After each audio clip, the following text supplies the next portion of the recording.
రాజశేఖర రెడ్డి గారు దివంగత నేత ఈ రాష్ట్ర ప్రజానీకం కోసం ఎన్నో సంక్షేమ అభివృద్ధి పథకాలన్నీ కూడా ప్రవేశపెట్టడం జరిగింది. ఈ రాష్ట్రంలో తెలుగుదేశం పార్టీ అధికారంలోకి వచ్చిన నాటి నుంచి కూడా ఈ రాష్ట్ర ముఖ్యమంత్రి చంద్రబాబు నాయుడు గారు ప్రజా వ్యతిరేక కార్యకలాపాలు చేస్తూ ముఖ్యంగా ఏవైతే ఆ రోజు దివంగత నేత రాజశేఖర రెడ్డి గారు ప్రవేశపెట్టారో ఈ రాష్ట్ర ప్రజానీకం కోసం, ముఖ్యంగా ఈ రాష్ట్రంలో ఎంతోమంది పేదవారు ఉన్నారు. వారందరికీ పెద్ద పెద్ద జబ్బులు వచ్చినప్పుడు వారు వైద్యాలు కూడా చేయించుకోలేరు. వారు పెద్ద కార్పొరేట్ హాస్పిటల్ మెట్లు ఎక్కే పరిస్థితి కూడా లేదు అనే ఒక ఆలోచనతో దివంగత నేత రాజశేఖర రెడ్డి గారు ఆరోగ్యశ్రీ పథకాన్ని ప్రవేశపెట్టడం జరిగింది. ముఖ్యంగా ఆరోగ్యశ్రీ పథకం ఈ దేశ ప్రధానే కాకుండా ప్రపంచ దేశాలు కూడా, అమెరికా, అభివృద్ధి చెందిన అమెరికా లాంటి దేశాలు కూడా ఈ ఆరోగ్యశ్రీ పథకం అనేది ఆంధ్ర రాష్ట్ర ముఖ్యమంత్రి రాజశేఖర రెడ్డి గారి మదిలో ఎలా వచ్చింది, చాలా ఇది ఒక మంచి కార్యక్రమం అని ఈ దేశ ప్రధాని నుంచి ప్రపంచవ్యాప్తంగా కూడా ఆయనకు పొగడ్తలు రావడం జరిగింది. ఈ రాష్ట్రంలో ఎంతోమంది నిరుపేదలు ఒక గుండె జబ్బు వస్తే కనీసం కార్పొరేట్ హాస్పిటల్ మెట్లు కూడా ఎక్కలేని పరిస్థితి. అలాంటిది ధనవంతులతో సమానంగా వారి బెడ్డుపై ఆపరేషన్ జరిగి ఎంతోమంది వారు తిరిగి ప్రాణాలతో రావడం జరిగింది. ఎంతోమంది ప్రాణాలు కూడా కాపాడడం జరిగింది. ఇలాంటి ఆరోగ్యశ్రీ పథకాన్ని ఈరోజు ఈ రాష్ట్ర ముఖ్యమంత్రి చంద్రబాబు నాయుడు గారు దీన్ని పూర్తిగా నిర్వీర్యం చేస్తూ, దీన్ని నీరుగారుస్తూ, దాదాపు ఈరోజు ఆరోగ్యశ్రీ ఆ పథకం అమలు కావాలంటే దాదాపు 900 కోట్ల రూపాయలు అవసరమైతే కనీసం నిధులు కేటాయించకుండా ఈ ఆరోగ్యశ్రీ పథకాన్ని కూడా ఈ ప్రైవేట్ హాస్పిటల్ కావచ్చు అన్నీ కూడా మేము ఆరోగ్యశ్రీ ద్వారా చేయలేమని చేతులు ఎత్తేయడం జరిగింది. ఈ మధ్యకాలంలో వైఎస్ఆర్ కాంగ్రెస్ పార్టీ రాష్ట్ర అధ్యక్షులు జగన్మోహన్ రెడ్డి గారు ఆయన దీని గురించి స్పందించాల్సి వస్తుంది, ఆందోళన చేపట్టాల్సి వస్తుంది అని ఆయన ప్రకటించినప్పుడు ఏదో నామమాత్రంగా 250 కోట్ల రూపాయలు ఆయన ఈరోజు చేయడం జరిగింది. ఈ 200 ఇప్పటికే పాత బకాయిలే దాదాపు 800-900 కోట్ల రూపాయలు ఈరోజు అవసరం ఆరోగ్యశ్రీకి. అలాంటిది 250 కోట్ల రూపాయలు ఇల్లు ఇస్తే పాత బకాయిలే 300 కోట్ల రూపాయలు ఈరోజు ఉండడం జరుగుతూ ఉంది. ఇంకోటి ముఖ్యంగా కూడా ఈ రాష్ట్రంలో ఉండే పేద ప్రజానికం అంతా ఈ కిడ్నీ వ్యాధితో డయాలిసిస్ అయితేనేమి, క్యాన్సర్ అయితేనేమి ఎంతోమంది బాధపడి కనీసం డయాలిసిస్ చేసుకోలేని పరిస్థితుల్లో ఈరోజు పేద ప్రజానికం అంతా ఉన్నారు. వైఎస్ఆర్ కాంగ్రెస్ పార్టీ ఈరోజు డిమాండ్ చేస్తూ ఉంది, ఆరోగ్యశ్రీ పథకంలో ఈ డయాలిసిస్ దాన్ని క్యాన్సర్ వ్యాధిని కూడా చేర్చాలా, వారికి కూడా చికిత్సలు అందించాలా అని ఈరోజు వైఎస్ఆర్ కాంగ్రెస్ పార్టీ డిమాండ్ చేస్తూ ఉంది. ఇకపోతే డయాలిసిస్, కిడ్నీ ఆ వ్యాధిని కూడా దాంట్లో ఆరోగ్యశ్రీలో చేస్తే దాదాపు ఈరోజు ఆరోగ్యశ్రీ పథకానికి 1000 కోట్లు అవసరం అవుతుంది. ఈ 1000 కోట్లు అవసరం అయితే ఏదో ఇచ్చినామని 250 కోట్లు ఇచ్చి సరిపెట్టుకోవడం ఇది మంచి పద్ధతి కాదు. ఈ ఆరోగ్యశ్రీ ద్వారా క్యాన్సర్ వ్యాధిగ్రస్తులు అయితేనేమి, ఇకపోతే డయాలసిస్ చేసుకునే వాళ్ళందరూ కూడా చేర్చాలని ఈ రాష్ట్ర వైఎస్ఆర్ కాంగ్రెస్ పార్టీ 9వ తేదీన అన్ని జిల్లాల్లో కలెక్టరేట్ ఎదుట ధర్నా కార్యక్రమాన్ని చేపట్టడం జరిగింది. మా రాష్ట్ర అధ్యక్షులు కూడా ఒంగోలు జిల్లా కలెక్టరేట్ ఎదుట ఆయన ధర్నా కార్యక్రమంలో పాల్గొనడం జరుగుతుంది. అదేవిధంగా కడప కలెక్టరేట్లో ఎదురుగా ఈ జిల్లాలో ఉండే శాసనసభ్యులు, మేయర్, ఇకపోతే పార్లమెంట్ సభ్యులు, ఇకపోతే వైఎస్ఆర్ కాంగ్రెస్ పార్టీ నాయకులంతా కూడా, జెడ్పీ చైర్మన్ అయితేనే నాయకులంతా కూడా ఈ ధర్నా కార్యక్రమంలో పాల్గొనడం జరుగుతుంది. ఈ జిల్లా ప్రజానికానికి మేము తెలియజేస్తున్నాం, తప్పకుండా ఇది పేద ప్రజానికం కోసం చేసే ధర్నా. ఇది ఈ జిల్లాలో ఉండే ప్రజానికం అంతా కూడా కలెక్టరేట్ యొద్ద పాల్గొని ఎవరైతే ఆరోగ్యశ్రీ ద్వారా ఈరోజు ఇబ్బందులకు గురవుతున్నారో వారు కూడా ఈరోజు కడప కలెక్టరేట్ 9వ తేదీన పాల్గొనాలని అందరికీ కూడా తెలియజేస్తూ ఈ ఆరోగ్యశ్రీ పథకాన్ని వాళ్ళు సరైన కావలసినంత నిధులు సమకూర్చే వరకు ఈ క్యాన్సర్ వ్యాధిని డయాలసిస్ వ్యాధులను కూడా దాన్ని చేర్చే వరకు కూడా ఆరోగ్యశ్రీ పథకం చేర్చే వరకు కూడా వైఎస్ఆర్ కాంగ్రెస్ పార్టీ పోరాటం చేస్తుంది. తప్పకుండా ఈ రాష్ట్ర పేద బడుగు బలహీన వర్గాల ప్రజల కోసం కూడా వైఎస్ఆర్ కాంగ్రెస్ పార్టీ ఎప్పుడు కూడా అండగా ఉంటుందని కూడా మేము తెలియజేస్తున్నాం. చంద్రబాబు నాయుడు గారు అధికారంలోకి వచ్చి 2.5 సంవత్సర కాలం అయిపోయింది. ఈ 2.5 సంవత్సర కాలంలో గతంలో ప్రవేశపెట్టిన వైఎస్ రాజశేఖర రెడ్డి గారు ప్రవేశపెట్టిన సంక్షేమ పథకాలన్నీ కూడా నీరుగార్చే విధంగా ఈరోజు ఆయన చేస్తున్న విధానాన్ని ప్రజలందరూ కూడా వ్యతిరేకిస్తున్నారు.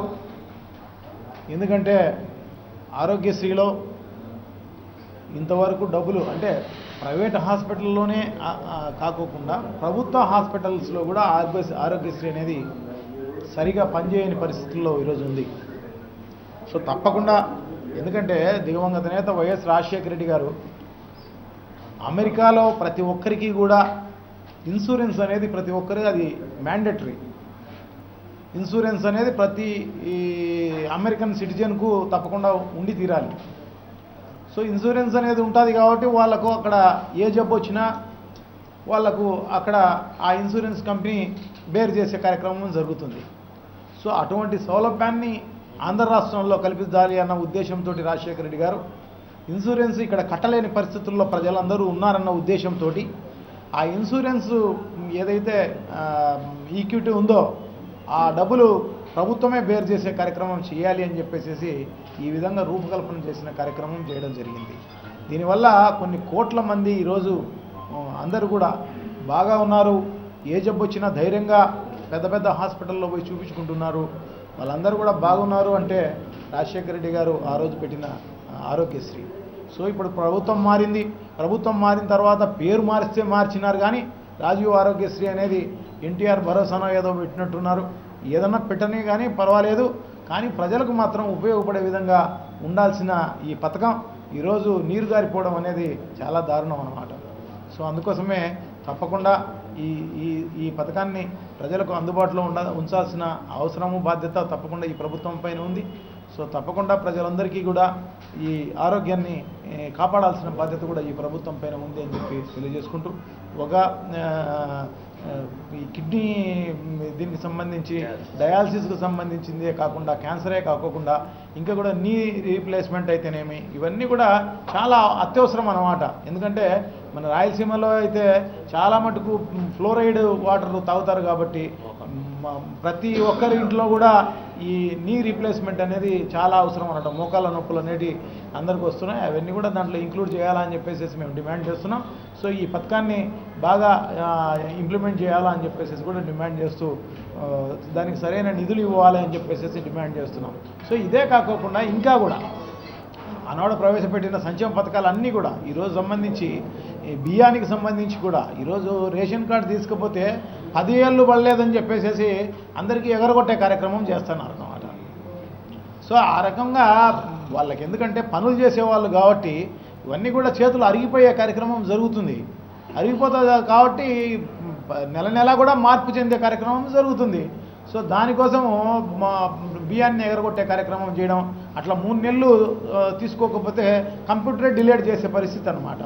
సో అందుకోసమే ఇప్పుడు దాదాపు ఇంత ముందున్న రేషన్ కార్డు హోల్డర్స్లో ఇప్పుడు చాలా మటుకు కొన్ని లక్షల రేషన్ కార్డులు తగ్గిపోయే పరిస్థితి ఈరోజు వచ్చిందనమాట. ఎందుకంటే దీనిపైన చిత్తశుద్ధి లేదు ఈ ప్రభుత్వానికి. ఖచ్చితంగా ఈ ప్రజలకు ఇవ్వాల్సిన బాధ్యత ఉందని చెప్పేసి ప్రభుత్వం భావించడం లేదు.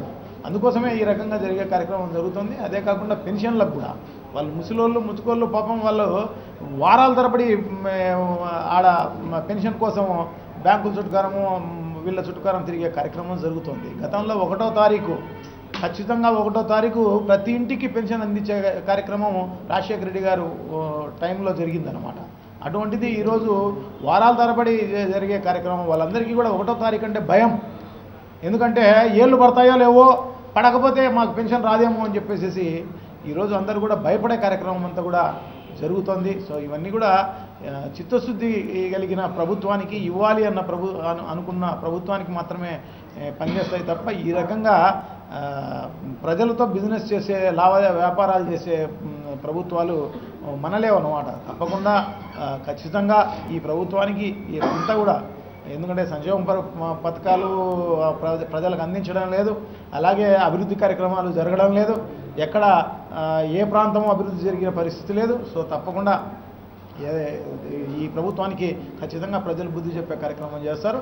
ఈ ప్రభుత్వం అంతా కూడా చంద్రబాబు నాయుడు అయితేనేమి వీళ్ళందరూ కూడా డబ్బులు సంపాదించుకోవడంలో, లంచాలు సంపాదించుకోవడంలో, కమిషన్లు సంపాదించుకోవడంలో ఉన్న టైము, ఉన్న ఇంట్రెస్టు ఈ సంక్షేమ పథకాలు అందించడంలో లేని పరిస్థితి ఖచ్చితంగా ఉంది. సో తప్పకుండా దీనిపైన ఎండగట్టాల్సిన అవసరం తప్పకుండా ఉంది. సో డెఫినెట్గా ఈ ధర్నా కార్యక్రమంలో ప్రతి ఒక్కరూ భాగస్వామ్యం కావాల్సిన అవసరం తప్పకుండా ఉంది. విజయవంతం చేయాల్సిన బాధ్యత కూడా ప్రభుత్వం పైన ఉంది. సో ప్రభుత్వం మెడలు వంచైనా కూడా ఈ సంక్షేమ కార్యక్రమాలు అందించే కార్యక్రమం తప్పకుండా మేమంతా కూడా వైఎస్ఆర్ కాంగ్రెస్ పార్టీ ముందుంటుందని చెప్పేసి తెలియజేసుకుంటూ ప్రతి ఒక్కరు కూడా పాల్గొని ఈ కార్యక్రమాన్ని 9వ తారీఖు ఉదయం 10 గంటలకు కలెక్టర్ ఆఫీస్ ముందర జరుగుతున్న ధర్నా కార్యక్రమం విజయవంతం చేయవలసిందిగా ప్రార్థిస్తున్నాను. ఈ నెల 9వ తేదీన కడప కలెక్టర్ ఆఫీస్ కడ ధర్నా కార్యక్రమం చేయాలని పిలిపించడం జరిగింది. ముఖ్యంగా ఈ రాష్ట్ర ప్రభుత్వ అధికారుల గురించి 3 సంవత్సరాలు అవుతుంది. దిగవంత నేత డాక్టర్ వైఎస్ రాజశేఖర రెడ్డికి ఆయన మెదులో ఆలోచనలో ఎక్కడ రాని ఆలోచన, ఏ ముఖ్యమంత్రి రాని ఆలోచన ఆరోగ్యశ్రీ. భారతదేశంలో ఎక్కడ ప్రవేశపెట్టింది మన ఆంధ్ర రాష్ట్రంలో ప్రవేశపెట్టి ఈరోజు ఇతర రాష్ట్రాలు కూడా ఆయన ఆదర్శంగా తీసుకొని ఆరోగ్యశ్రీ పెట్టడం జరిగింది. నిజంగా ఈ 3 సంవత్సరాల్లో ఈ రాష్ట్ర ప్రభుత్వం ఇంకొక మంచి కార్యక్రమం ఆరోగ్యశ్రీ ఈరోజు ప్రజలకి చేరువు కాకుండా, దానికి కేటాయించిన నిధులు కూడా కేటాయించకుండా ఈ రాష్ట్ర ప్రభుత్వం అవలంబిస్తుంది. ముఖ్యంగా ఈరోజు భారతదేశ వ్యాప్తంగా, రాష్ట్ర వ్యాప్తంగా ఈరోజు ఎక్కువ ప్రజలు డయాలసిస్తో, క్యాన్సర్తో ఈరోజు బాధపడుతున్నారు, మోకాలు నొప్పులతో. ఈ 3 ప్రధానంగా ఈరోజు ప్రజలు చాలా ఇబ్బందులు పడుతుంటే ఈ 3 దాంట్లకి ఆరోగ్యశ్రీ పెట్టకపోవడం అనేది చాలా బాధాకర విషయం. ముఖ్యంగా ఇప్పటికే ఈ రాష్ట్ర ప్రభుత్వం గత సంవత్సరంది 240 కోట్లు పెండింగ్ ఉంది. ఈ సంవత్సరం దగ్గర 900 కోట్ల రూపాయలు కేటాయించాల్సి ఉంది. ఈ 2 దాంట్లకే కాకుండా డయాలసిస్కి, క్యాన్సర్కి ఆ 2 దాంట్లో డబ్బు కేటాయించకు కాకుండా మామూలుగా కామన్గా వైద్యం ఖర్చు చూపించుకునే దానికి ఒక అదనంగా 1000 కోట్లు కావాలి. ఈ రాష్ట్ర ప్రభుత్వం ఈరోజు కేవలం 500 కోట్లు కేటాయించి, గత సంవత్సరం 270 కోట్లు, ఈ సంవత్సరం 220 కోట్లు, దగ్గర ఈ ప్రభుత్వం ఇవ్వాల్సినది దగ్గర 1200 కోట్లు వేయాలి. అంటే కేవలం తూతూ మాత్రంగా 500 కోట్లు ఇచ్చి ఈ ఆరోగ్యశ్రీని కనుమరుగు చేసే కార్యక్రమం ఈ ప్రభుత్వం చేస్తాను. గతంలో దిగవంత నేత డాక్టర్ వైఎస్ రాజశేఖర రెడ్డి ఆరోగ్యశ్రీని జయప్రదంగా చేసేదే కాకుండా సీఎం రిలీఫ్ ఫండ్ కూడా కేటాయించడం జరిగింది. సీఎం రిలీఫ్ ఫండ్ ఆయన ఉండే 5 సంవత్సరాల్లో దగ్గర రాష్ట్ర వ్యాప్తంగా 1000 కోట్ల రూపాయలు కేటాయించడం జరిగింది. మన జిల్లాకైతే దగ్గర 5 సంవత్సరాల్లో దగ్గర 100 కోట్ల రూపాయలు సీఎం రిలీఫ్ ఫండ్ కూడా ఇవ్వడం జరిగింది. ఈ రాష్ట్ర ప్రభుత్వం ఇప్పుడు చూస్తే నాకు తెలిసి 3 సంవత్సరాల్లో 1 కోటి రూపాయలు కూడా ఈ జిల్లాకి ఇంతవరకు కేటాయించలేదు సీఎం రిలీఫ్ ఫండ్ కూడా. అంటే ఈ రాష్ట్ర ప్రభుత్వం ఏ విధంగా చేస్తుందో కొత్తగా ఆలోచించాలి. ఈ ధర్నా కార్యక్రమం ఖచ్చితంగా ఆరోగ్యశ్రీ కింద ఇబ్బందులు పడే ప్రతి ఒక్కరూ ఈ రాష్ట్ర ప్రభుత్వం వాళ్ళు కూడా పాల్గొని ఈ రాష్ట్ర ప్రభుత్వం బుద్ధి వచ్చేట్టుగా మనం చేయాలి. ఖచ్చితంగా మన ధర్నా చేసే కార్యక్రమం చూసినా నిధులు కేటాయించాలని ఈ రాష్ట్ర ప్రభుత్వం డిమాండ్ చేస్తున్నాం.